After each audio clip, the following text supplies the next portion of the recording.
피땀 흘려 노력하는 범인들, 약자들의 입장에서는 이 이슈가, 이 정책 분석이 얼마나 특수스럽고 험한 논쟁으로 비춰지고 있습니까?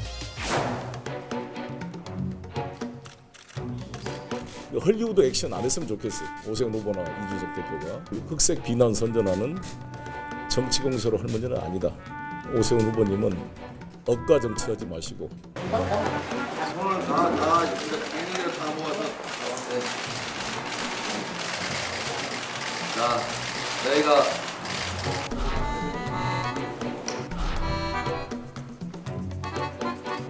김은혜 후보는 경기 도민을 거짓과 위선으로 기만한 것도 모자라 투표일 당일까지 혼란에 빠뜨린 매우 위험한 사람입니다.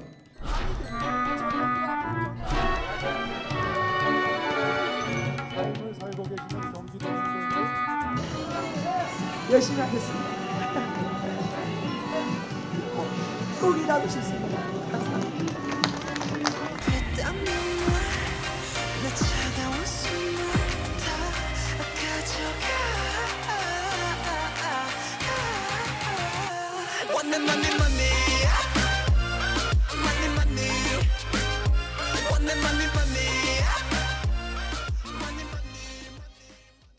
네, 제8회 전국 동시 지방선거 그리고 7곳에서 치러지는 국회의원 보궐선거 이제 내일입니다. 잠시 뒤에는 중앙선거관리위원장의 대국민 담화 발표도 있습니다. 저희가 현장 연결하겠습니다.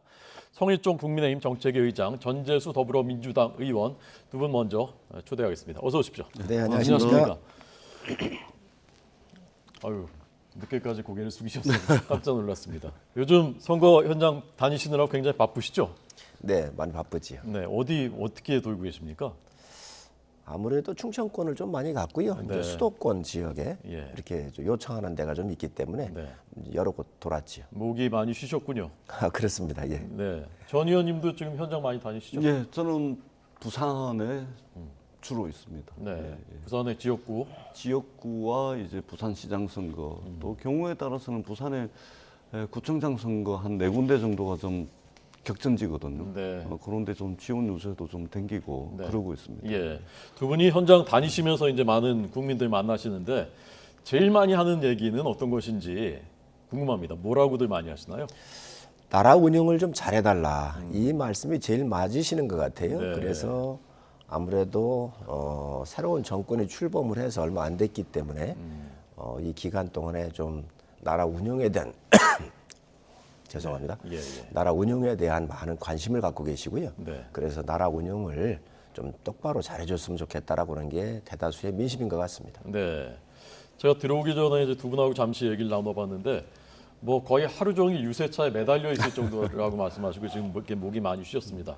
양해해 주시길 부탁드립니다. 선거를 위해서 좋은 일꾼들 뽑으려고 지금 이렇습니다. 무슨 얘기들 많이 하시던가요? 그러니까 사실은 이제 윤석열 행정부가 출범한 지 22일 만에 치르는 지방선거 아니겠습니까? 네.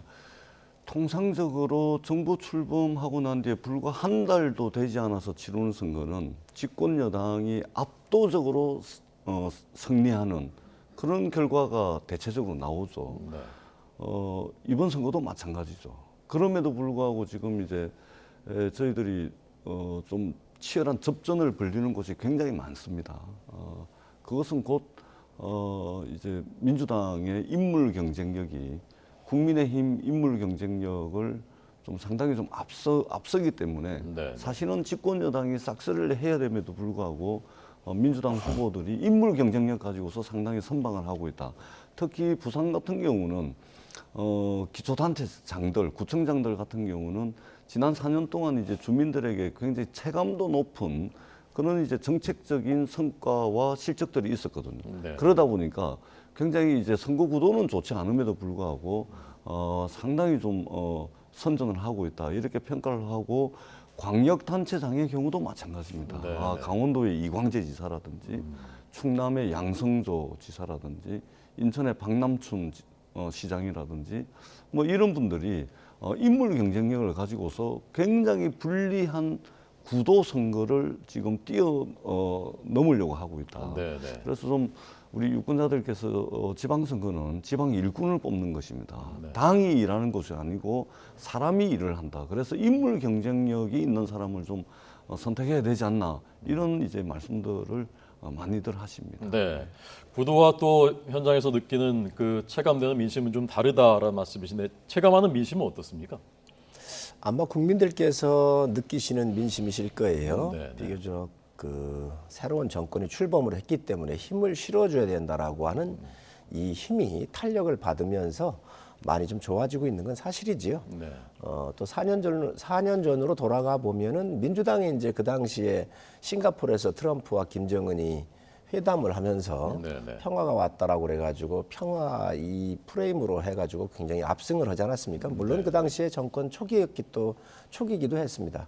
그렇지만 이번 같은 경우는 이제 지방 권력들도 비교적 중앙 정부에 호흡을 좀 해야 되기 때문에 네. 함께 일할 수 있는 사람을 좀 힘을 실어주자 네. 이런 분위기가 저는 느끼고 있다고 생각을 합니다. 네. 그 보도되는 것을 보면은 당 일각에서는 민주당 지금 이제 호남하고 제주 빼고 4곳 빼고는 나머지 다 가질 수도 있다는 그런 뭐 예측을 하시는 분들도 있던데 그 동의하십니까? 동의하고 그럴 문제는 아닌 것 같고요. 네. 한 7곳은 상당히 우위에 있는 건 사실입니다. 그리고 우세 경합 쪽이 한 4곳 정도가 되고 그러지만 네. 그래도 국민의 선택을 받는 것이기 때문에 우리 당이나 또 후보들이 더 국민들한테 겸손하게 다가가고 네. 일할 기회를 진심으로 달라고 호소를 하는 게 전 맞다고 생각을 합니다. 네. 전 의원님 말씀 듣기 전에 지금 그 산불이 요새 걱정입니다. 산불이 빈발하고 있고요. 기후 변화 때문에 워낙 가물고 건조하다 보니까 산불이 많이 일어나고 또 그저께 울진 상황이 심각했었는데 지금 경남 밀양에 산불이 급속하게 확산되고 있습니다. 오늘 오전 11시 45분 조금 전에 산불 3단계가 발령됐다는 소식 막 들어왔습니다. 9시 25분에 발화된 모양입니다. 경남 밀양시 부북면 춘화리 여기서 산불이 발생했고 또 바람이 셉니다. 강풍을 타고 이 산불이 번지고 있습니다. 그래서 11시에 일단 2단계가 발령됐는데 상황이 더 심각해졌습니다. 그래서 지금 조금 전 11시 45분에 3단계로 격상됐다는 소식입니다. 인근 마을이 100가구 정도 되고요. 주민이 400여 명인데 대피 조치가 내려졌습니다. 이 산불이 마을까지 내려올 수 있다고 보는 상황이고 진화 헬기 32대, 1,500여 명 인력이 동원돼서 산불을 끄고 있습니다. 걱정입니다. 빨리 진화돼야 되겠고요. 이 워낙 지금 이제 이게 좀 구조적인 상황이거든요. 기후 변화 때문에 일어나는데 뭔가 구조적인 대책도 있어야 되지 않을까라는 생각 두 분께도 당부를 드리고 싶습니다.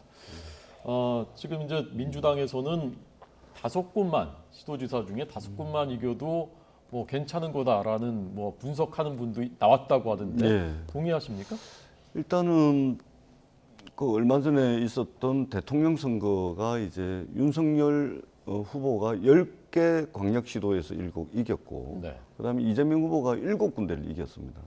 그러니까 이제 대통령 선거를 기준으로 하자면 국민의힘이나 민주당 입장에서 본전은 10대 7입니다. 10대 7. 네, 네. 10대 7이 아마 기준이 될 것 같고 거기에서 이제 플러스 마이너스 이제 뭐 한두 개, 두세 개 이것을 가지고서 선거 승리 아마 승패의 기준은 10대 7이 될 것 같다라는 말씀을 드리고 저희들 같은 경우는 광주, 전남부, 제주도 네 군데에다가 지금 이제 경기도, 강원도, 그다음에 인천, 충남, 그다음에 대전, 세종까지 가지고 잘하면은 이제 10대 7, 뭐 최악의 경우에는 뭐 10대 4, 5까지 이제 좀 예상을 하는데 결국은 이제 선거 투표함을 개표해봐야 네, 또 결론을 알 수 있겠다라는 말씀을 드리고 다만 최근에 이제 강원도에서 상당히 좀 의미 있는 움직임들이 좀 있다. 네. 얼마 전에 이제 저희들이 국회에서 추경을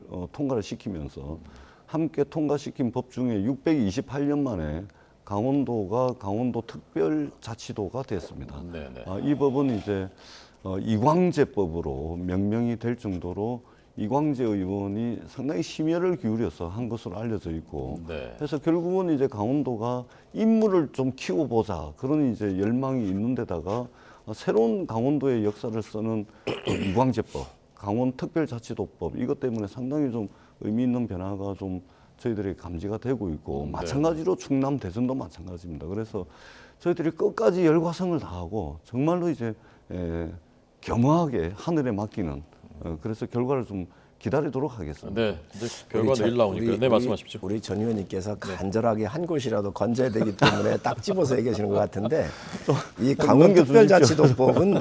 강원특별자치도법은 저희 당의 이양수 의원이 발의한 겁니다.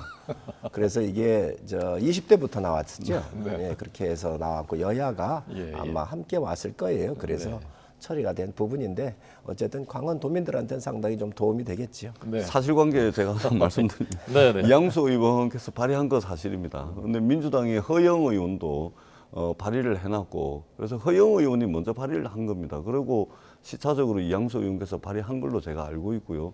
중요한 것은 이게 행정안전위원회 소관 법률이거든요. 행정안전위원회 위원장이 서영교 의원입니다. 저희가 의원총회 때 이광재 의원이 그 바쁜 후보 그 시간을 쪼개가지고 저희 의원총회에 오셔가지고 이 강원특별자치도법이 어떻게 해서 논의가 되고 어떤 과정을 거쳐서 오늘날 이렇게 통과가 됐는지를 아주 자세하게 서영교 행정안전위원장이 설명을 했습니다. 그래서 이 법을 언론에서도 이광재법이다 이렇게 하는 거거든요. 그렇기 때문에 이 말씀을 아울러서 좀 우리 전 드리도록 의원님이 하겠습니다. 이광재 후보를 상당히 마케팅을 잘하고 있습니다. 예. 요 부분은 뭐 지역에 관련된 거잖아요. 그리고 또 뭐 민주당에서 그렇게 얘기할 수 있습니다. 또 저희는 또 권성동 원내대표를 비롯한 강원도 의원들께서 적극적으로 추진을 하셨고 또 김진태 후보가 요청을 해서 저희 정책위 차원에서 이것은 좀 다뤄야 되겠다. 그래가지고 제일 먼저 우선순위에 넣어가지고 이번에 이제 함께 통과를 시킨 건데 하여튼 여야를 뛰어넘어서 어쨌든 강원도 도민들한테는 상당히 기대를 할 수 있는 그런 법이라고 생각을 합니다. 그러니까 제가 이제 드리고자 하는 말씀의 요지는 뭐냐면 이광재법이든 강원특별자치도법이든 이런 세세한 것이 아니고 인물 경쟁력을 좀 우리 유권자들께서 좀 봐주십사. 결국 지방선거는 일할 사람 뽑는 것이거든요. 그 당이 일하는 게 아닙니다. 결국 일이라는 것은 사람이 하게 돼 있는 거죠. 그러면 인물 경쟁력을 좀 보고서 좀 선택해 주십사 하는 간절한 말씀을 드립니다. 네. 자, 이런 식으로 가면 이제 한 30분 정도로 강원지사 얘기를 계속 해야 되거든요. 네, 강원지사 이제 내일 역시 결과 나옵니다. 특별히 주목해서 보겠습니다.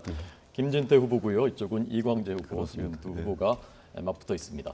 오늘 아침에 나온 그 여야 지도부의 발언들 듣고 두 분 토론 계속 듣겠습니다. 보시죠. 대선이 정권교체의 전반전이라면 지방선거는 정권교체의 후반전입니다. 반드시 승리하여 정권교체를 완성합시다. 이재명 후보는 서울 인천까지 10분이면 간다. 대형 여객기가 수직 이착륙하는 시대라는 등 허언증으로 국민을 현혹하고 있습니다. 김포공항을 이전해서 수도권 서부를 개발하겠다는 거창한 계획을 밝혔지만 국민들은 대장동 공영개발 먹튀를 재현하려고 하는 것이 아닌지 의심하고 있습니다. 우리 국민의힘과 윤석열 정부는 말이 아닌 실천으로 보여드리겠습니다. 지금 대한민국은 검찰이 통치하는 폭력적인 국민 억압의 시대로 퇴행하느냐, 균형 잡힌 국민 주권의 시대로 나아가느냐에 중차대한 기로에 서 있습니다. 대한민국이 다시 군사독재 시대처럼 특권 계급의 나라가 되지 않도록 최소한의 균형을 만들어 주십시오. 민주당에게 국민 주권을 지켜낼 힘을 주십시오. 민주당이 윤석열 정권의 검찰 독재에 맞서 국민의 삶과 민생을 지켜내겠습니다. 네. 양측이 제기한 그 쟁점들, 현안들이 이제 김포공항 이전 문제하고 지금 검찰 독재로 돌아가는 것 아니냐라는 것인데 하나씩 보겠습니다. 김포공항 이전 문제 어떻게 생각하십니까? 저는 왜 이런 공약을 이렇게 막 그 남발을 할까? 대선 기간에도 나왔던 거잖아요. 그런데 뭐 또 완전히 틀린 이야기란 말이지요.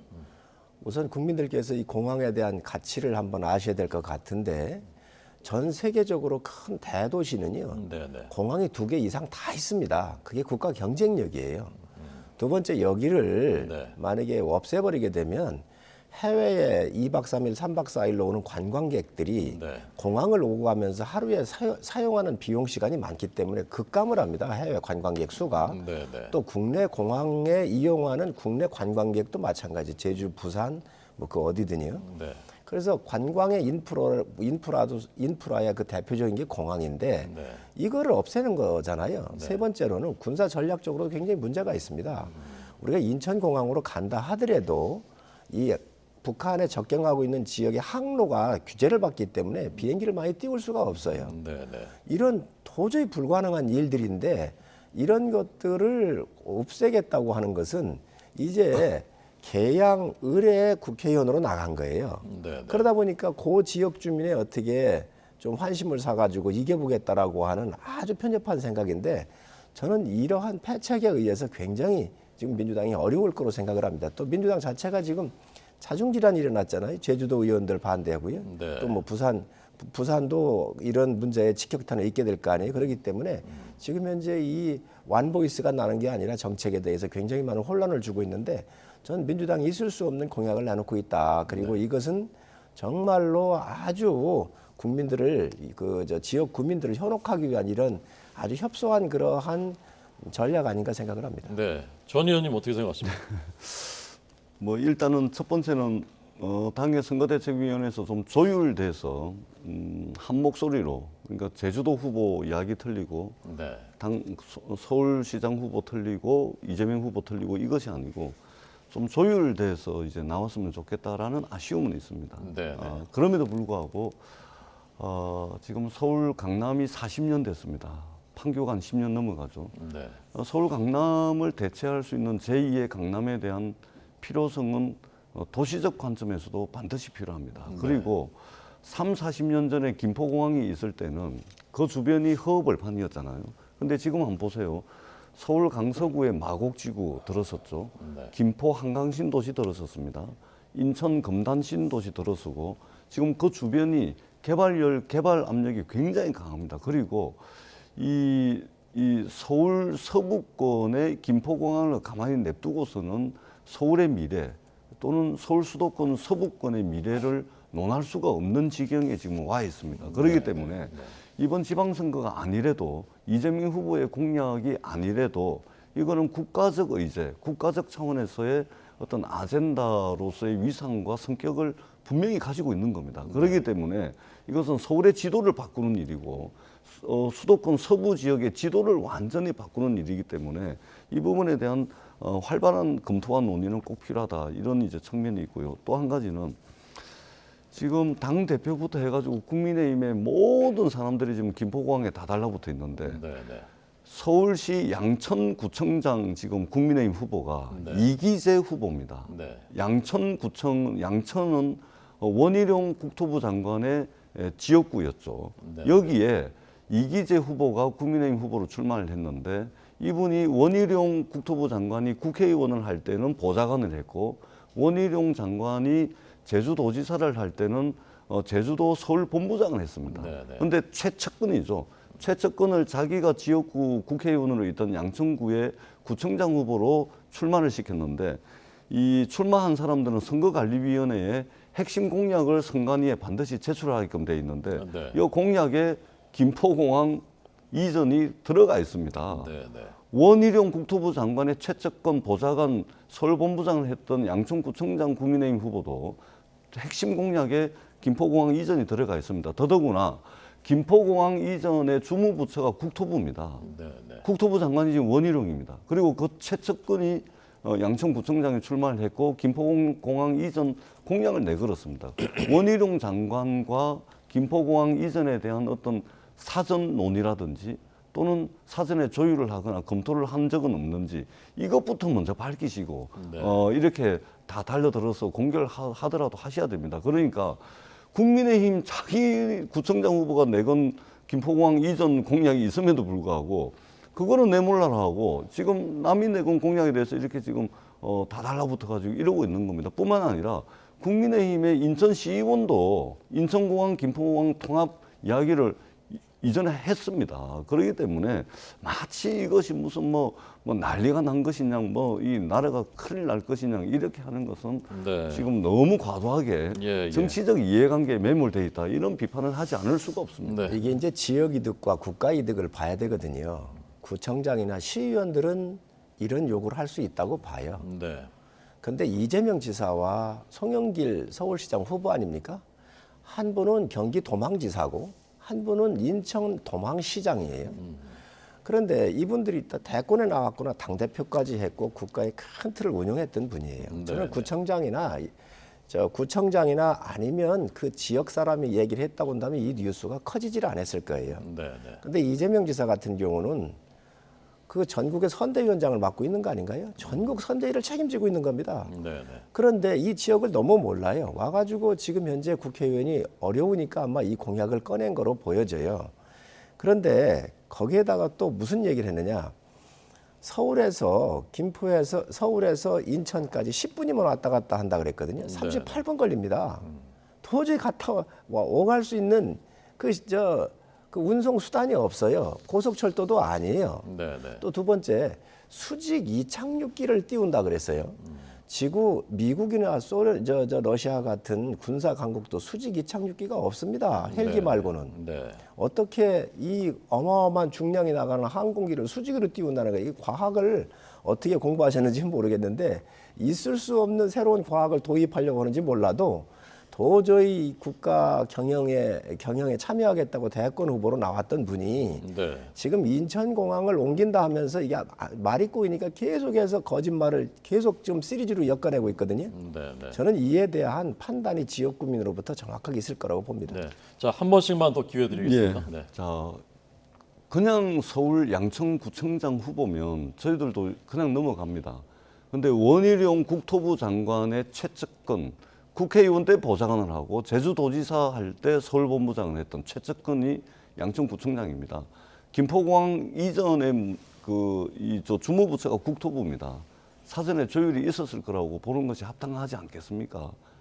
이 부분부터 먼저 해명을 하시는 게 맞다 이 말씀을 드리고 또 하나는 공항철도를 이용했을 때 김포공항에서 인천공항까지 37분, 38분이고 차량으로 하게 되면은 한 20분 정도면은 김포공항에서 인천공항까지 가게 돼 있다. 이런 취지로 말씀을 드린 것이고 그다음에 수직 이착륙은 아마 윤영선 후보하고 TV 토론 또는 이제 유세차를 타고 다니면서 지역 주민들에게 유세를 하시면서 아마 수직 이착륙 이야기를 한 것 같은데 이것은 지금 당장 하는 것이 아니고 우리가 미래의 어떤 기술혁명 기술 혁신 이런 시대가 올 것이다라는 이제 차원에서 이야기를 한 것이죠. 그리고 우리가 지금 이제 그 국내용 그러니까 이 동북아시아까지 가는 이제 조그만한 비행기들은 중소형 비행기들은 활주로가 한 2,800m가 필요하거든 최소.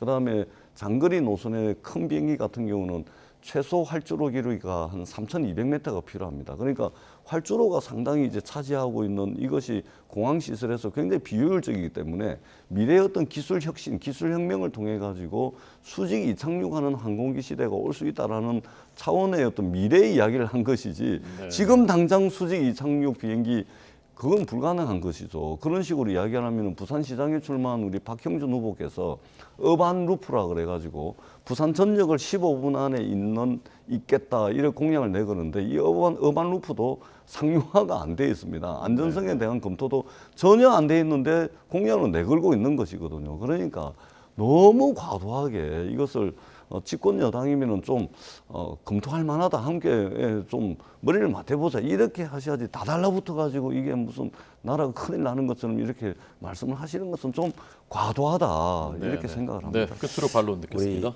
전 의원님이 급하신 것 같아요. 말씀하시는 게. 김포공항과 인천공항은 두 개 합칠 수가 없는 게 용량의 한계가 있습니다. 그렇기 때문에 기본적으로 불가능하고요. 두 번째 문제는 지금 교통 인프라, 지하철에서부터 모든 것들이 지금 그 교통 인프라가 인천공항이나 김포공항에 맞춰져 있는 거거든요.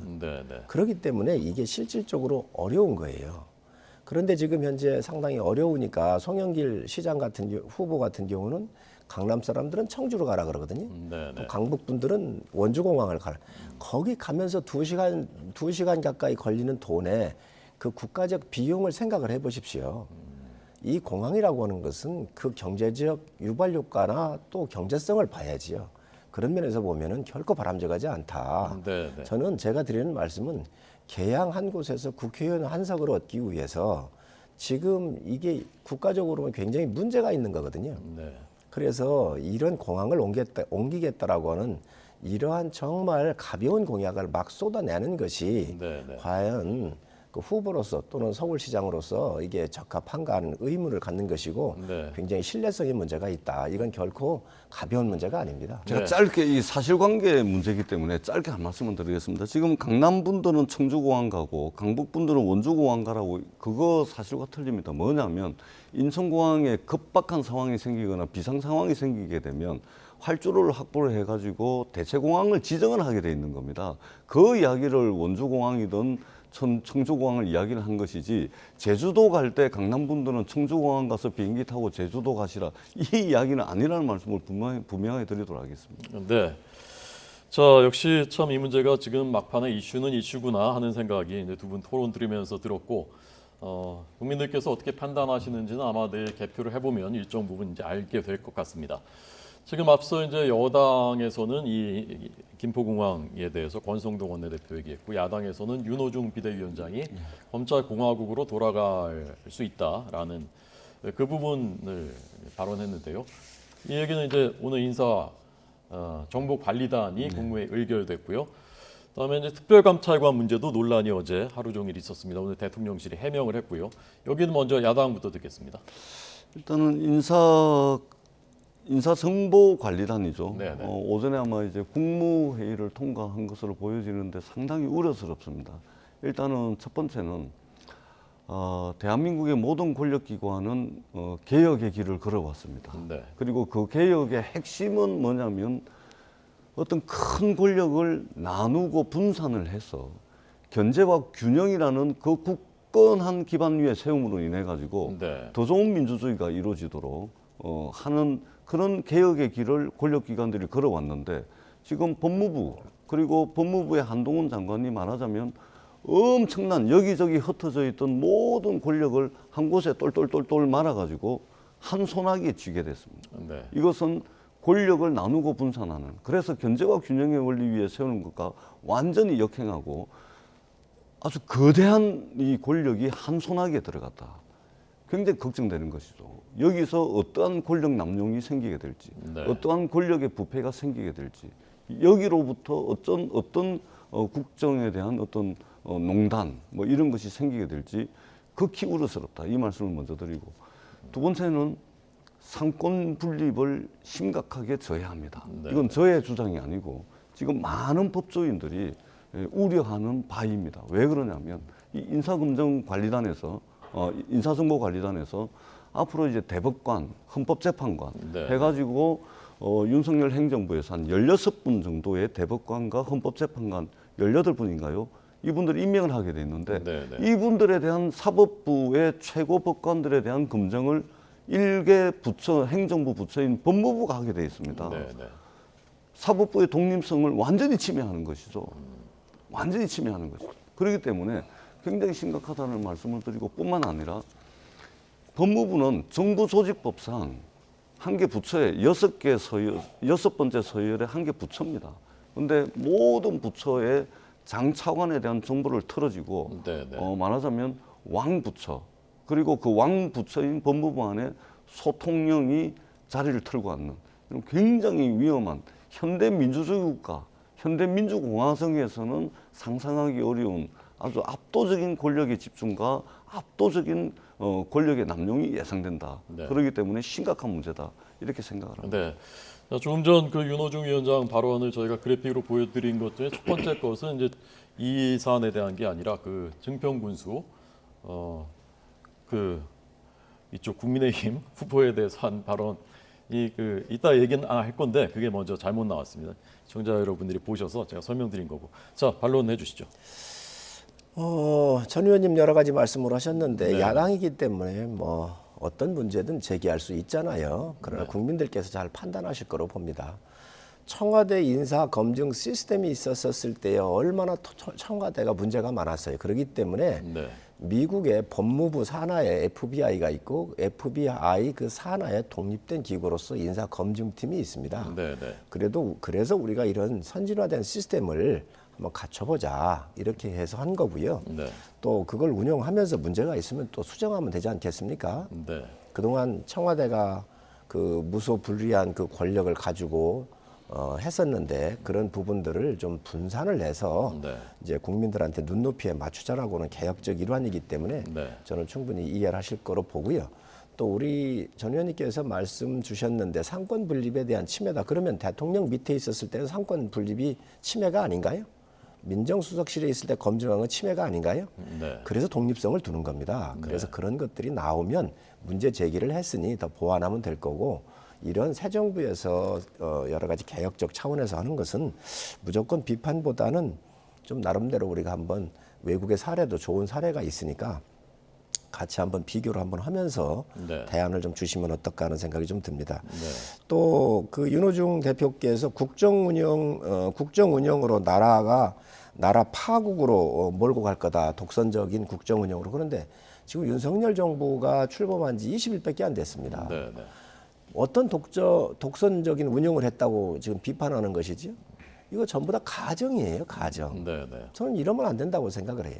예. 그런 거 충분히 비판할 수 있습니다. 네. 그러나 가정으로 해가지고 또 검찰 공화국이라고 뒤집어 씌워서 지금 현재 프레임을 만들고 있는데 네. 검찰 공화국이라고 하는 건 옛날 대선 때부터 써먹었던 거거든요. 네, 네. 저는 이런 부분들은 오히려 국민들한테 와닿지를 않는다. 네.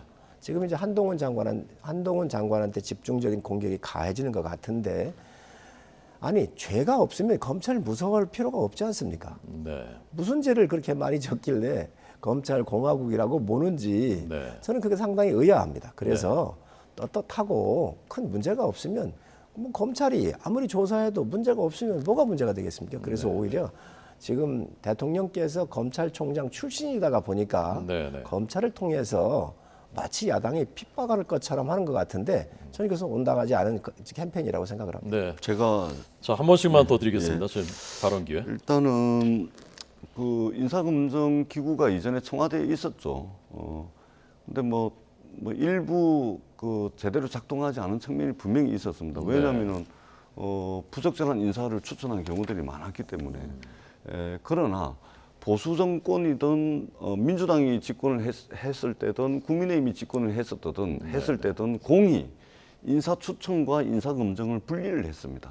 이거 왜 그러냐면 인사 추천과 인사 검증을 한 기관에서 한 몸이 돼가지고 해버리면 이 제대로 된 검증이 이루어지지 않고 또 다양한 인재를 쓸 수가 없습니다. 그래서 보수 진보 정권 할 것 없이 청와대 안에 인사 추천을 하게 되는 인사수석실과 인사 검증을 하게 되는 민정수석실을 분리해서 두고 그렇게 해서 서로 견제와 균형이 이루어지게 하고 그리고 여기서 추천과 검증이 이루어지게 되면은 인추위라 그래서 대통령 비서실장이 주재하는 인사추천회의를 통해 가지고 최종 결정, 대통령께 결재서를 올릴 최종 이제 결정을 하는 그런 과정들을 거쳐온 겁니다. 그런데 지금 법무부의 인사정보관리단을 보게 되면 이런 견제와 균형의 원리가 완전히 깨져 있습니다. 보세요. 지금 대통령실 안에 인사기획관, 그다음에 인사비서관이 전부 다 검찰 출신 수사관, 부장검사 출신 비서관입니다. 그러니까 검사들이 인사추천을 하고 또 한동훈 검사 출신인 한동훈 법무부 장관이 인사검증을 하게 되는 수장으로 앉아 있습니다. 추천도 검찰이 하고 검증도 검찰이 합니다. 자, 이게 제대로 검증이 되겠습니까? 다양한 인재를 쓸 수가 있겠습니까? 이미 대통령실의 인사와 예산, 법률을 이미 검찰이 장악을 했지 않습니까? 그다음에 검찰청도 마찬가지입니다. 그렇기 때문에 이게 이제 심각한 문제가 될 수 있다는 것이고 지금 현재 윤석열 정부가 출범한 지 얼마 되고 있지 않기 때문에 독주하고 있다, 검찰공화국이다라는 비판이 좀 과할 수는 있습니다. 그런데 그 길로 나아가기 위한 인프라는 이미 다 깔렸다. 그렇기 때문에 검찰공화국의 어떤 징후가 나타나고 있는 것이죠. 검찰공화국으로 나아가기 위한 인프라를 지금 거기다 깔았다라고 볼 수 있는 징조들이 많이 나타나고 있기 때문에 이런 비판을 야당으로서는 하지 않을 수 없다. 이 말씀을 드리겠습니다. 검찰을 정상화한 것이지요. 금융범죄 합수단 같은 경우를 나임 옵티머스 나오니까 전부 다 없앴던 거 아닌가요? 네, 네. 그래서 그거 부활시킨 겁니다. 그래야 투자자들 보호할 수 있는 거 아니겠어요? 네. 그리고 옛날에 추미애 장관이 다 측근 인사들로 이렇게 배치를 했었잖아요. 그래서 예를 들면 월성의 원자력 같은 경우도 수사가 안 이루어졌던 것들이지요. 네, 네. 그래서 그런 것들을 이게 지금 정상화시키고 있는 과정이에요. 네. 그런데 여기에 마침 그 검찰을 갖다가 공화국으로 하고 무소불위의 권력으로 군사 독재 권력하고 이걸 이퀄 개념으로 지금 이렇게 아주 그 낙인을 찍고 있는데 네. 상당히 바람직하지 않지요. 그리고 검경 수사권 조정이라든가 민주당에서 그렇게 추진했었던 공수처도 좀 있지 않습니까? 그런데 네, 네. 전 이건 상당히 옳지 않은 방법이라고 생각을 하고요. 그런 면에서 제가 민주당이 요구하는 거에, 얘기하는 거에 대해서는 동의할 수 없다. 그리고 특별감찰관제도 민주당이 공격을 했어요. 네. 윤석열 대통령께서 이걸 임명하지 않을 거라고. 네. 그런데 바로 나왔지 않습니까? 네.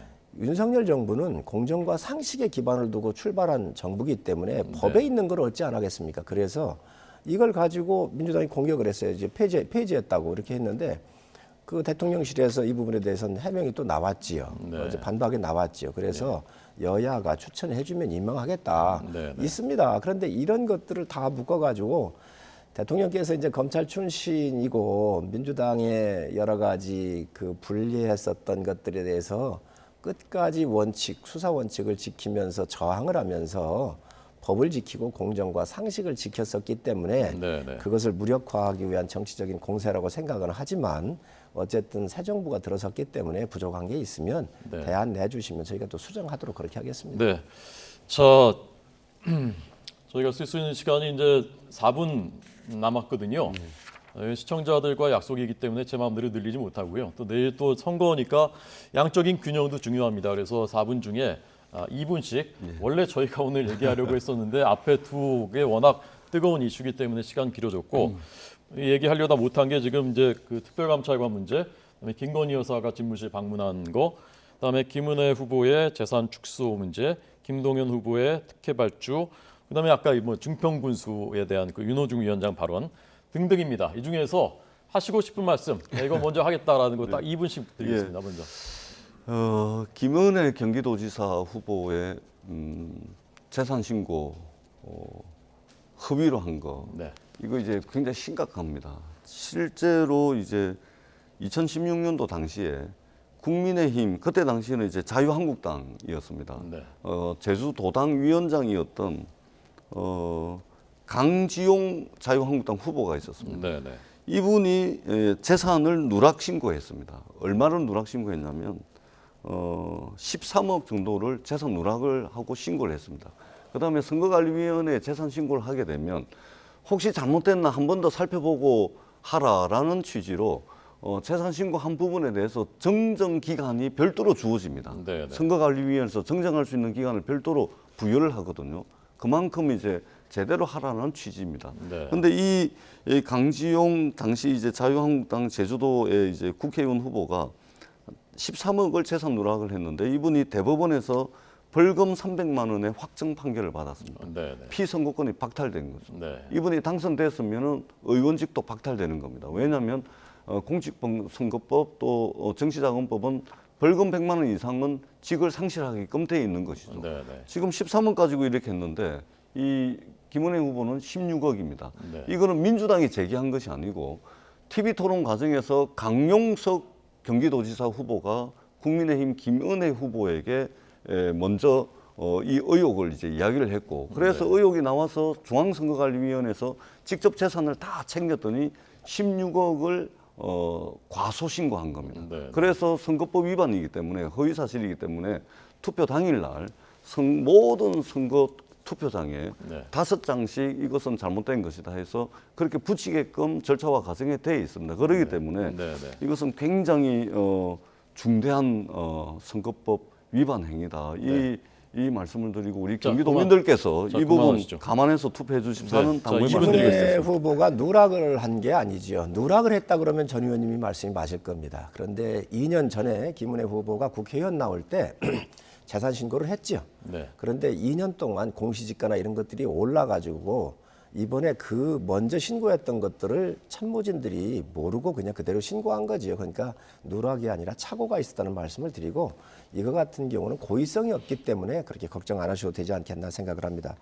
지금 더 큰 게 있는데요. 윤호중 비대위원장은 그 증평군수한테, 그 우리 당 후보한테 70이 넘어가지고 새로운 걸 배우시기에는 좀 그렇다 그랬어요. 네. 그러면 나이 들면 새로운 거 하지 말라는 겁니까? 변화하는 시대에 참여하지도 말고 세상 아예 끊으라는 얘기인가요?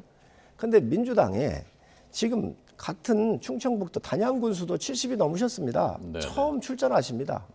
부산에 중구청장 후보인가, 이분 77세세요. 처음 출전하세요. 네. 또 처음 아니어도 70 넘으신 분이 굉장히 많아요. 국회의원도 많고.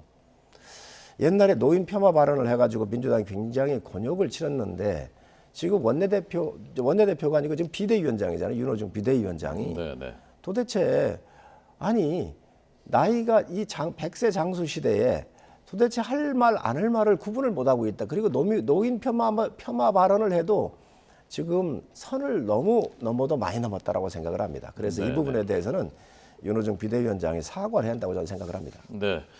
자, 공평하게 드리려고 했는데 이쪽이 30초 더 쓰셨고요. 어쨌건 저는 제가 할 수 있는 대로 최대한 기회를 드렸습니다. 좀 더 드리시죠. 네. 30초 더 드릴까요? 예, 아니, 자, 시간 끝났습니다. 자, 그만하십시오. 자, 오늘 전국 토론 성일종 국민의힘 정책위의장, 전재수 민주당 의원 두 분 목이 쉴 정도로 선거운동 하시는 와중에 또 여기 와서 열띤 토론해 주셔서 감사하고요. 제가 성대보호를 위해서 30초 안 드렸습니다. 고맙습니다. 두 분 고맙습니다. 네, 감사합니다.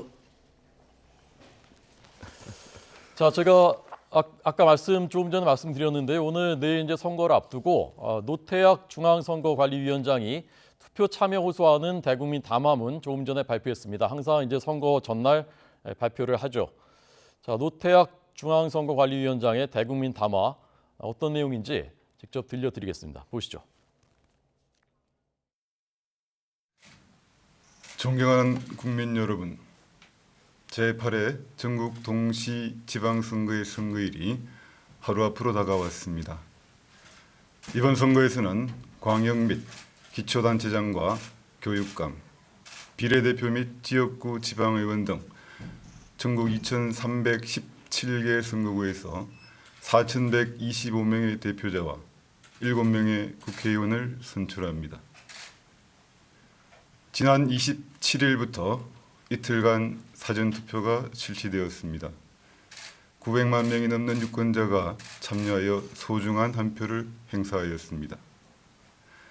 선거관리위원회는 지난 대선에서와 같은 잘못이 발생하지 않도록 철저히 대비하였고, 유권자 여러분도 많이 협조해 주셔서 사전투표가 안정적으로 진행될 수 있었습니다. 유권자 여러분께 깊은 감사의 말씀을 드립니다.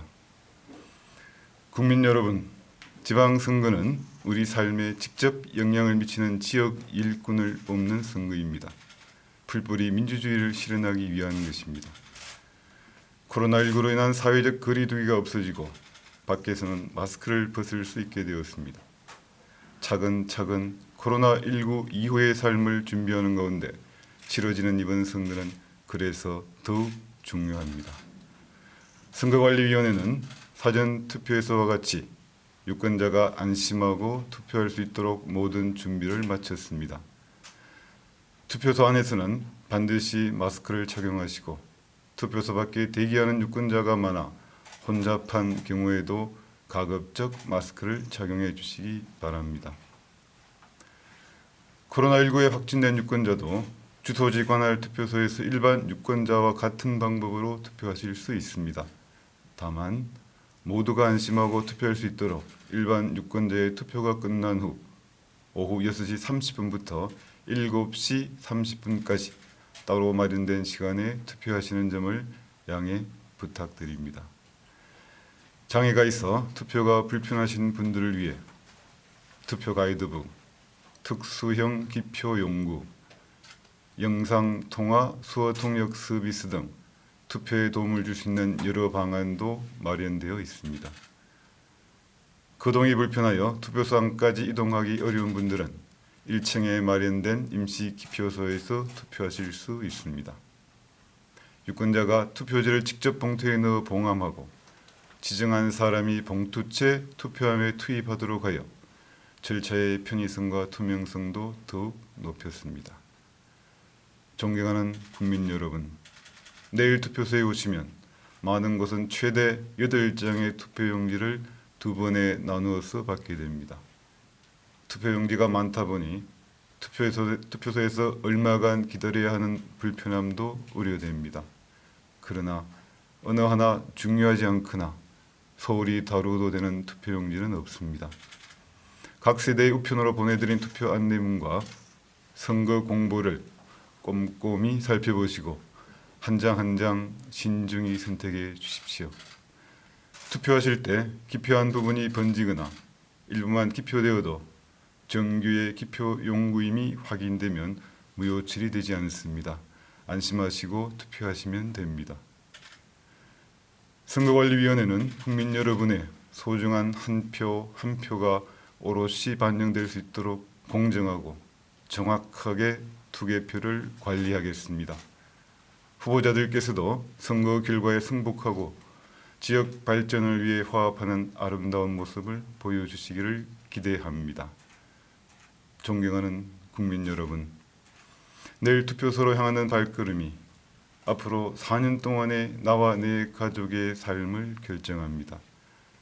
투표로 온 동네를 밝혀주십시오. 그 하나하나의 빛이 모여 대한민국의 미래는 더욱 밝아질 것입니다. 여러분의 소중한 한 표로 민주주의의 뿌리를 더욱 튼튼히 지켜주십시오. 감사합니다.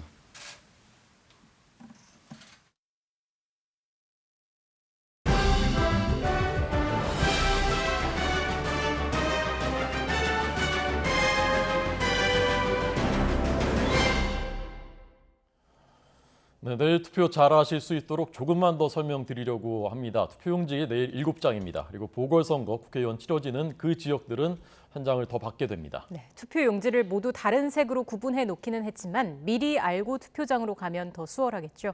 영상으로 자세히 설명드리겠습니다. 이번 지방선거에서 기표할 용지는 모두 7장. 먼저 교육감, 광역단체장, 그리고 기초단체장 투표용지를 받아 1차 투표를 합니다. 교육감 선거 투표용지는 유일하게 가로형인데요. 기호, 정당 이름이 없습니다. 후보자 이름을 잘 파악해둬야겠죠? 1차 투표가 끝나면 이제 나머지 4장도 받는데요.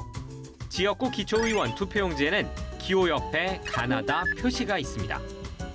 한 정당에서 여러 후보가 출마하는 경우인데 반드시 한 명에게만 기표해야 합니다.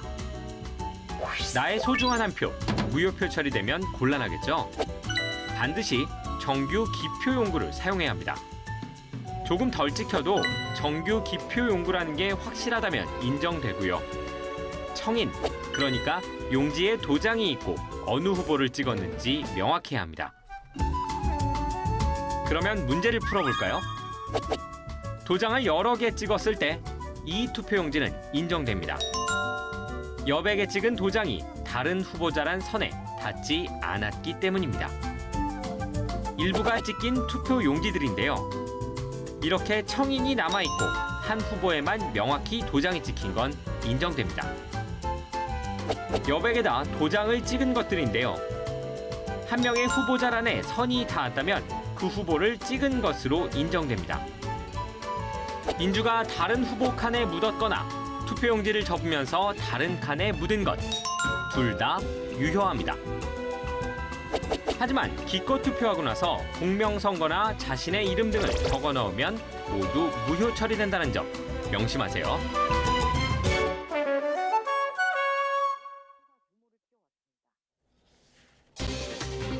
6일 지방선거와 국회의원 보궐선거가 하루 앞으로 다가오면서 13일 동안 이어진 공식 선거운동이 오늘 자정 마무리됩니다. 김포공항 이전 공약이 막판 쟁점으로 떠오른 가운데 여야는 수도권과 충청 지역 등 승부처를 중심으로 막판 총력전을 펼치고 있습니다. 공직자 인사 검증을 맡을 법무부 인사정보관리단 설치가 오전 국무회의를 통과해 이르면 다음 주 정식 출범이 초읽기에 들어갔습니다. 한동훈 법무장관은 국민의 감시를 받는다고 의미를 부여했지만 대법관 후보자까지 검증 대상에 포함될 수 있어 논란이 커지고 있습니다. 오늘 오전 9시 반쯤 경남 밀양시 부북면 춘화리 야산에서 불이 나 산림당국이 긴급 진화에 나섰습니다. 현재 산불 3단계가 발령된 가운데 확산 우려가 있는 인근 마을 100가구 470여 명에게 대피 명령이 내려졌습니다. 고수익을 보장한다며 가상화폐나 금 등을 사고 파는 가짜 거래소를 만들어 17억 원을 가로챈 일당이 경찰에 붙잡혔습니다. 경찰은 추가 피해 사례가 있을 것으로 보고 수사를 확대하고 있습니다. 반려견과 함께 신혼여행에 나섰던 신혼부부가 우리를 탈출한 대형견에 물리는 사고가 났습니다. 최근 심각한 개물림 사고가 잇따르고 있어 견주의 관리와 인식 변화가 필요하다는 지적이 나옵니다. 네, 조금 전에 들어온 소식입니다. 여수 산업단지에서 폭발 사고가 일어났습니다. 현재까지 경상자가 3명이라고 소방당국이 밝혔습니다. 네, 다시 한번 전해드리겠습니다. 여수 산업단지에서 폭발 사고가 발생했습니다. 아직까지 폭발 사고의 원인은 전해지지 않고 있는데요. 현재까지 3명이 경상을 입은 것으로 알려지고 있습니다. 네, 보다 화학 공장 같은 곳이 있는 곳이기 때문에 그런 가능성이 있는 것 같은데 아직 언제 어디서 무엇 때문에 일어났는지는 전해지지 않았고요. 경상자가 3명, 더 이상의 그 사상자는 없어야 되겠습니다. 계속 취재를 하고 있습니다. 속보가 들어오는 대로 계속 말씀드리겠습니다. 네, 다음 소식입니다. 저금리 시대 재테크 열풍을 이용해서 고수익 보장해 주겠다면서 5천 명 넘게 투자자들을 끌어모은 다단계 사기 일당이 경찰에 붙잡혔습니다. 이들은 실체도 없는 태양광 기업에 투자하면 월 4%의 수익을 벌 수 있다고 광고해서 피해자들을 속였습니다. 취재기자 연결합니다. 손효정 기자. 네, 사회 일부입니다. 네, 다단계 사기 일당 사기 규모가 상당합니다. 수천억 원을 끌어모았다고요. 네, 다단계로 투자받은 돈만 무려 3,600억 원에 달합니다. 서울경찰청 강력범죄수사대는 특정경제범죄법상 사기와 유사수신행위법 위반 등 혐의로 모두 161명을 입건해 이 가운데 8명을 구속했습니다. 이번 다단계 사기 사건의 핵심 인물은 40대 A씨인데요. A씨 일당은 지난 2018년 5월쯤 회사를 설립한 뒤 작년 6월까지 3년간 투자 업체를 빙자해 수천억 원을 끌어모았습니다. 전국 각지의 지역 법인을 만든 뒤 매달 투자 설명회를 열었는데요. A씨는 수천억 원대 자산가 행세를 하면서 회사에 돈을 맡기면 태양광 기업 등에 투자해 원금 보장은 물론 매월 2%, 많게는 4%까지 이자를 줄 수 있다며 투자자들을 유인했습니다. A씨가 투자자를 현혹하는 발언 직접 들어보겠습니다.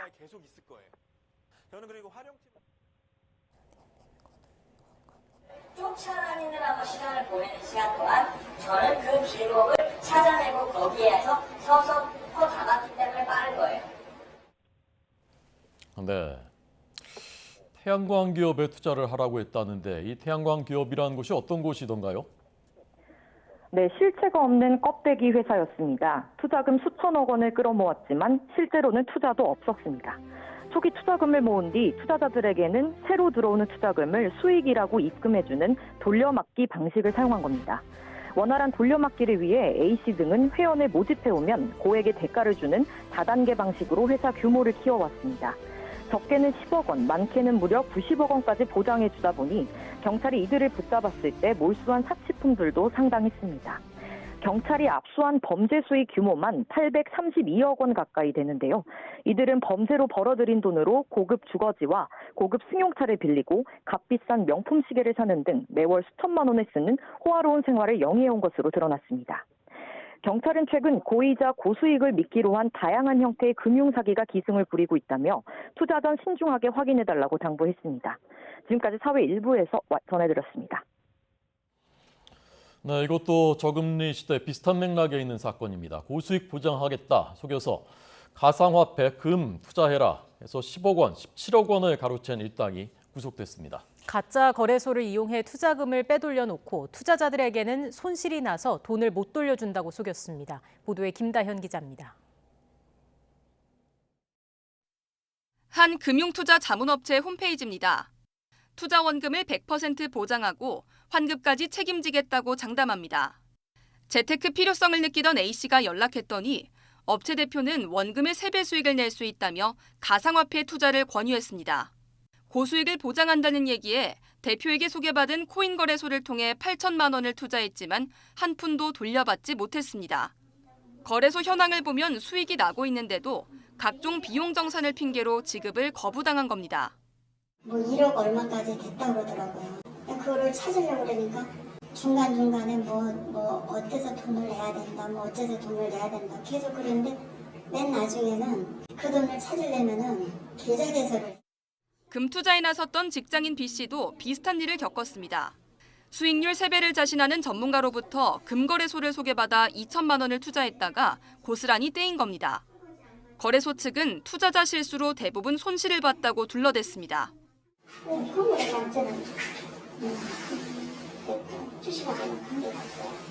다른 사람들 수익 낸 걸 갖다가 가짜로 톡에 올려가지고 그 톡방을 만들어서 냈더라. 그 물이 다 있어요. 두 사람이 받지 못한 투자금은 사기 조직이 고스란히 챙겼습니다. 알고 보니 A씨와 B씨가 가입한 거래소가 가짜였던 겁니다. 사기 조직원 안모 씨 등은 가짜 거래소 홈페이지 수십 개를 만들어두고 투자 권유를 받은 피해자들이 가입해 돈을 넣으면 코인, 금 상품 등이 실제로 매매되는 것처럼 화면을 꾸몄습니다.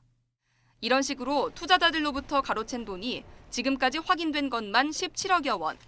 피해자는 20여 명에 달합니다. 안 씨 일당은 빼돌린 돈을 추적하지 못하도록 대포 통장도 무더기로 운용했습니다. 안 씨 일당이 법인 주소지로 꾸며놓은 곳입니다. 이들은 가짜 법인 통장을 만들어 자금을 세탁하기 위해 이런 허위 법인을 4개나 만들었습니다. 경찰은 지난해 말 피해자 고소를 접수하고 수사에 나서 최근 안 씨 등 4명을 사기 혐의로 구속했습니다. 터무니없는 고수익을 미끼로 SNS로 접근하여 투자금을 유도하는 경우 투자 사기임을 의심해야 합니다.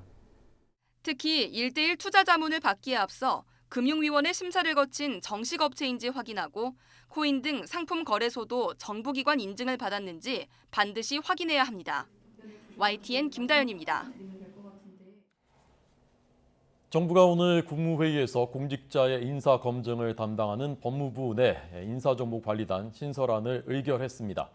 한덕수 국무총리 주재로 오늘 열린 국무회의에서 법무부와 소속기관 직제 시행규칙 일부 개정령안과 공직 후보자 등에 관한 일부 개정령안을 상정해서 의결했습니다. 지금까지 공직자 인사 검증 기능을 맡았던 청와대 민정수석실을 없애고 이 역할을 법무부에 맡기는 것을 주요 내용으로 한 안입니다. 국민의힘 지도부는 6일 지방선거를 하루 앞두고 경기도로 총집결해 김은혜 경기지사 후보에 대한 지원 유세를 벌였습니다. 권성동 공동선거대책위원장은 오늘 오전 경기도 성남시 야탕역 앞에서 열린 유세에서 윤석열 대통령이 가장 아끼고 믿고 신뢰하는 김은혜 후보가 지사에 당선되면 중앙정부와 경기도 정부가 힘을 합쳐서 새로운 경기도를 만들겠다고 밝혔습니다. 그러면서 정권 교체 이후 대기업들이 대규모 투자 계획을 발표했다며 이 기회를 잘 활용하려면 김은혜 후보와 신상진 성남시장 후보를 당선시키면 된다고 말했습니다. 더불어민주당 윤호중 공동비상대책위원장은 국민의힘이 이재명 후보의 김포공항 이전 공약을 비판하는 것에 대해서 어불성설이고 반지방자치적인 태도라고 지적했습니다. 오늘 KBS 라디오에 출연해서 후보들이 각자 공약의 공론화 과정을 거쳐서 정책을 확정하는 것도 선거의 긍정적인 측면인데 국민의힘은 왜 A 후보가 다르고 B 후보가 다르냐면서 시비를 건다고 말했습니다. 지금은 지방선거를 하는 것이지 중앙선거를 하는 것이 아니라며 민주당은 각 시도당과 후보들에게 자율성을 주고 자기 지역에 필요한 공약을 내놓도록 했다고 반박했습니다. 네, 앞서 일보를 전해드렸습니다. 가뭄과 건조한 날씨 속에 산불이 빈발하고 있는 가운데 오늘은 경남 밀양 부북면에 있는 야산에서 불이 나서 산림당국이 산불 단계를 3단계까지 높이고 진화하고 있습니다. 민가 주변까지 불이 내려오면서 주민 대피령도 내려졌습니다. 현장에 나가 있는 취재기자 연결합니다. 오태인 기자. 네, 경남 밀양 산불 현장입니다. 예, 지금 오 기자 뒤로 연기가 자욱한데 현장 상황 어떻습니까? 네, 말씀하신 것처럼 제 뒤로 보이는 산에서 연기가 쉴 새 없이 뿜어져 나고 있습니다. 그 위로 헬기도 연신 물을 뿌리고 있는데요. 거대한 불길도 치솟고 있고 강한 바람을 타고 불이 번지고 있습니다. 연기도 확산하면서 하늘을 거의 가렸습니다. 불은 오늘 오전 9시 반쯤 경남 밀양시 부북면 추나리 야산에서 시작됐습니다. 불이 나자 산림당국은 산불 3단계를 발령하고 불을 끄고 있습니다. 산불 국가위기경보도 심각으로 격상됐는데요. 산불 영향구역은 105헥타르로 파악됐습니다. 이불로 아직 인명피해나 시설물 피해는 없습니다. 하지만 확산 우려가 있는 인근 마을 100가구 470여 명에게 대피 명령이 내려졌습니다. 산불 3단계는 피해 추정 면적이 100헥타르가 넘을 때 발령됩니다. 이에 따라 산림당국은 헬기 32대와 인력 1,552명을 투입해 불길을 잡고 있습니다. 또 소방당국도 전국 소방 대응령 1단계를 발령하고 주변 시도 소방 자원을 동원해 산불이 민간시설로 번지는 것을 막고 있습니다. 지금 현장에는 초속 8m 정도 되는 강한 바람이 불고 있는데요. 불을 완전히 잡기까지는 상당한 시간이 걸릴 것으로 보입니다. 지금까지 경남 밀양 산불 현장에서 YTN 오태인입니다. 네, 빨리 진화돼야 되겠습니다. 지금 총력을 기울여서 진화하고 있습니다. 앞서 저희가 여수 산업단지 폭발 사고 일부 역시 전해드렸는데 조금 더 취재가 됐습니다. 네, 전남 여수 산단에서 폭발 사고가 일어나서 소방당국이 구조 활동을 벌이고 있습니다. 오늘 오전 11시 50분쯤 전남 여수시 화치동 여수 산단 내 한 공장 사무실에서 폭발이 발생했습니다. 이 사고로 공장 관계자 46살 A씨 등 3명이 머리 등에 부상을 입고 병원으로 옮겨졌습니다. 소방당국은 소방차 16대와 구조대원 40명을 동원해서 구조 활동을 벌이고 있습니다.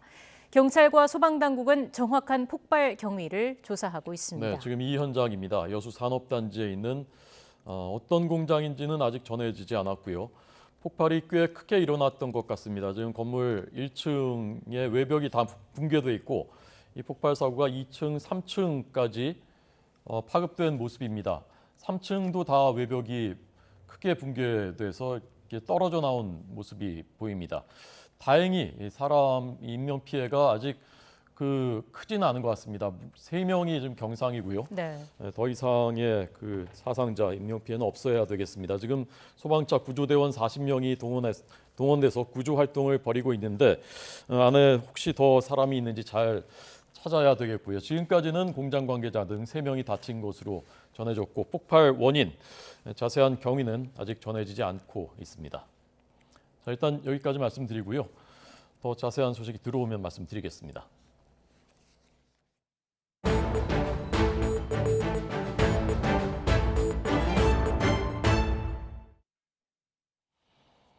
네, 한 부부가 반려견과 함께 신혼여행을 갔습니다. 그런데 거기서 우리를 낳은 대형견에게 공격을 당했습니다. 일생의 가장 행복한 추억, 신혼여행이 악몽이 됐다고 합니다. 자세히 들어보겠습니다. 이 사건 취재한 홍성욱 기자 나오십시오. 네, 강원 취재본부입니다. 네, 어떻게 된 건지 좀 자세히 말씀을 해주시죠. 네, 지난 19일 강원도 양양 죽도 해변 인근에서 발생한 사고입니다. CCTV 화면을 보면서 설명하겠습니다. 강아지를 데리고 산책을 나온 남녀, 신혼여행을 온 부부입니다. 그런데 갑자기 큰 개 한 마리가 달려듭니다. 양치기 개로 알려진 보더콜리라는 종인데 대형견으로 분류됩니다. 신혼부부의 반려견을 보고 달려든 건데요. 막아도 소용이 없습니다. 강아지를 보호하려 안아올리자 뛰어올라 공격하고 사람에게도 달려듭니다. 피해 부부는 30초가 되지 않는 워낙 짧은 이 순식간에 벌어진 일이었고 또 반려견 목줄이 엉켜 제대로 대응을 할 수 없었다고 밝혔습니다. 남성의 발길질 끝에 보더콜리는 공격을 멈췄는데요. 정신을 차리고 보니 달려든 개는 사라지고 난 뒤였습니다. 정말 놀라운데요. 부부도 좀 넘어지고 막 하는데 어떻게 많이 다치지 않았습니까? 아닙니다. 많이 다쳤습니다. 이 신혼부부와 반려견 모두 크고 작은 상처를 입었는데요. 개가 물어 살이 패이고 멍이 들었습니다. 전치 3주 진단을 받은 것으로 알려졌습니다. 생후 6개월인 부부의 반려견도 크게 다쳤습니다.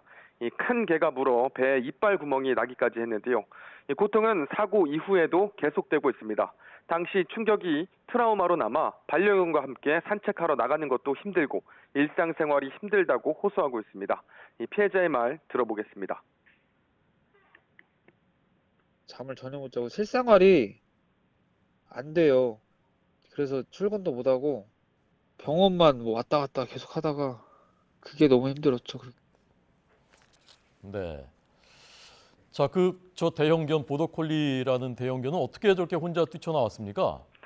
네, 신혼부부와 그 반려견을 공격한 이 보더콜리, 인근에 있는 한 주점 직원이 키우던 개였습니다. 취재팀이 찾아가 보니 이 보더콜리를 볼 수 있었는데요. 다가가자 심하게 짖으며 사람을 경계했습니다. 이 개 주인 A씨는 개 우리 지붕을 사러 자리를 비운 사이 탈출한 것으로 보인다고 밝혔습니다. 사고 직후 경찰이 A씨를 찾았지만 A씨는 처음엔 우리의 가둬둔 개가 밖으로 나갈 일이 없다고 생각해 자신의 개가 아니라고 답했습니다. 이후 CCTV 화면 등을 확인한 뒤에 자신의 개가 신혼부부와 반려견을 공격한 것을 인정했는데요. A씨는 보더콜리를 5년 정도 키우면서 사람이나 다른 개를 공격한 적이 없어 본인도 이번 일이 당황스럽다며 피해자에게 죄송하다고 말했습니다. 그러면서 해당 보더콜리를 경기도의 개 훈련소로 보낼 예정이라고 말했습니다. 이번 사건과 관련해 경찰은 A씨를 과실치상 혐의로 입건해 사건을 검찰로 넘겼습니다. 개물림 사고로 사람이 다쳤다면 개 주인은 2년 이하의 징역 또는 2천만 원 이하의 벌금을 물릴 수 있습니다. 네, 그렇군요. 참 걱정되는 게 이런 사고가 그 전에도 그 비슷한 사고가 있었기 때문에 그렇지 않습니까? 네, 그렇습니다. 지난 12월 강원도 춘천에서도 개물림 사고가 있었습니다. 네네. 우리를 탈출한 사냥개 3마리가 홀로 있던 80대 노인을 공격했는데요. 멧돼지를 잡기 위해 훈련된 사냥개였는데 이유 없이 가만히 있던 사람을 공격한 겁니다. 온몸을 사정없이 물어뜯겨 피부 이식 수술까지 받아야 했습니다. 지난 20일 충남 태안에서는 7살 아이와 어머니가 공격당하기도 했습니다. 단독주택에서 40대 남성이 키우던 반려견 2마리가 탈출해 사람을 문 겁니다. 특히 얼굴을 물린 아이가 크게 다쳤고 큰 수술을 받아야만 했습니다. 2마리 가운데 하나는 맹견인 핏불 테리어였습니다. 개물림 사고 잊을만 하면 발생하는데 매년 2,000건 넘게 발생하고 있습니다. 매년 2,000건이라고 하니까 이게 남의 일만은 아닐 수 있겠다라는 아마 느낌을 많은 분들이 받으실 겁니다. 뭐 대책이 있어야 되지 않겠습니까? 네, 그렇습니다. 이 개물림 사고 당연하게도 공격한 개들은 모두 입마개를 하지 않았습니다. 우리가 엉성하게 지어진 곳도 있었는데요. 현행법상 도사견과 핏불테리어, 로트와일러 등 맹견 5종에게만 입마개를 의무화하고 책임보험을 들도록 하고 있습니다. 하지만 맹견으로 분류된 5종 외에도 다른 개 역시 언제든 돌변해 사람을 공격할 수 있습니다. 앞서 양양에서 신혼부부와 그 반려견을 공격한 보더콜리 역시 맹견으로 분류되어 있지 않습니다. 이 때문에 특정 견종에 국한한 현행법으로는 반복되는 사고를 막을 수 없다는 지적이 나옵니다. 여기에 무엇보다 개 주인, 견주의 철저한 관리와 인식 변화가 필요합니다. 자신의 개는 사람이나 다른 개를 공격하지 않을 것이라는 착각과 안일한 생각은 버려야 합니다. 인식 변화를 위해 정부 차원에서 다양한 반려견 관리 교육을 진행해야 한다는 목소리도 나옵니다. 지금까지 강원취재본부에서 YTN 홍서욱입니다. 네, 국가기관과 공공기관 또 지방자치단체 99곳이 세차를 살 때 일정한 비율은 저공해차나 무공해차로 사야 하는 규정을 지키지 않은 것으로 드러났습니다. 환경부와 산업통상자원부가 공개한 지난해 공공부문 저공해차 구매 임차 실적을 보면 의무 구매 임차 대상인 609개 기관 가운데 친환경차 의무 비율을 달성한 기관은 510개밖에 되지 않았습니다. 의무 비율에 미달한 곳이 국가기관 25개 등 99개에 이릅니다.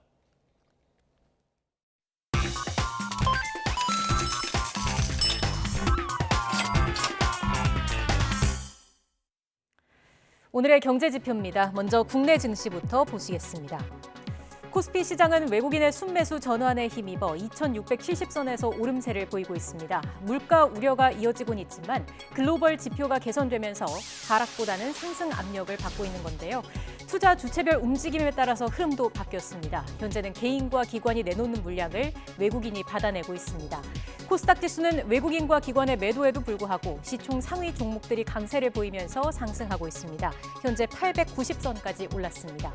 뉴욕 증시는 어제 미국의 현충일로 불리는 메모리얼 데이를 맞아서 휴장했고요. 이어서 이 시각 환율 상황 보시겠습니다. 중국의 경제 봉쇄 완화 기대감으로 위험자산 선호 심리가 회복되면서 원달러 환율은 1230원대까지 내려왔습니다. 월말을 맞아 달러 매도 물량이 유입되는 것도 하방 압력을 가하고 있는데요. 다만 수입업체의 저가 매수 대응 등이 환율 하단을 지지하고 있습니다. 위안원 직거래 환율은 1위안당 185원 선 기록하고 있습니다. 지금까지 오늘의 경제지표였습니다. 하루 만에 날이 다시 더워졌습니다. 현재 서울 기온은 26도 정도로 어제보다 높고요. 또 활동량이 많다면 다소 덥게도 느껴지고 있습니다. 특히 경남 양산의 경우는 이미 30도를 넘어서는 등 여름 더위가 기승을 부리고 있습니다. 다만 일교차가 15도 안팎으로 크게 벌어질 것으로 보이니까요. 감기 등 호흡기 질환에 걸리지 않도록 건강관리 잘해주시기 바랍니다. 오늘은 전국적으로 맑은 하늘이 함께하고 있습니다. 다만 대기의 건조함은 여전한데요. 오늘 오전 10시를 기해 강원 영동과 충북, 영남 곳곳으로 건조주의보가 확대됐습니다. 여기에 강원 영동과 영남을 중심으로는 현재 초속 10m 이상의 돌풍이 불고 있습니다. 오늘 건조한 날씨 속에 밀양과 의령 등 영남 일부 지역에서 큰 산불이 발생한 상황입니다. 바람이 강해 진화에 어려움을 겪고 있는 만큼 주변 지역에 계신 분들은 각별히 주의를 기울여 주시기 바랍니다. 오늘 낮 기온은 어제보다 1도에서 많게는 7도가량 기온이 오르겠습니다. 서울 27도, 광주 29도, 대구는 30도가 예상됩니다. 지방선거일인 내일은 오늘보다 기온이 더 오르면서 덥게 느껴지는 곳이 많겠습니다. 남은 한 주간도 대체로 맑은 날씨가 이어지겠고 일교차가 크게 벌어질 전망입니다.